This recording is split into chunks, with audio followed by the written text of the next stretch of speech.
Welcome to Kenton Teaches. Enjoy the video. In this video, I will explain how to change the fuel filter on a Jeep Grand Cherokee diesel.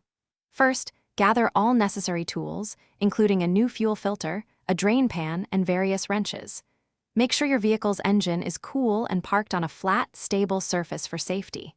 The fuel filter housing is usually located beneath the vehicle, often near the fuel tank or frame rail. Safety is paramount, so always wear gloves and eye protection throughout the process. Now let's drain the old fuel. Position your drain pan directly under the fuel filter housing to catch any spilled diesel. Locate the drain plug, usually at the bottom of the housing, and carefully loosen it. Allow all the fuel to drain completely into your pan. This might take a few minutes. Once drained, you can unscrew the old fuel filter. Turn it counterclockwise by hand or with a filter wrench until it detaches from the housing.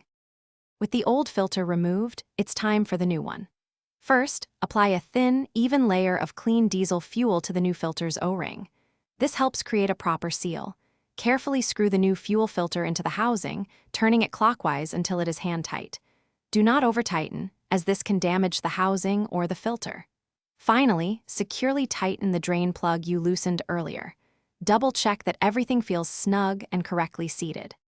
The final steps involve priming the fuel system and performing crucial checks. Turn your vehicle's ignition to the on position for about 10 to 15 seconds, but do not start the engine. This allows the fuel pump to prime the new filter. Repeat this priming cycle 2 to 3 times. Next, carefully inspect around the new filter housing for any fuel leaks. Finally, start the engine and listen for smooth operation. If it runs well, you're all set. Thanks for watching. Please subscribe if this video was helpful.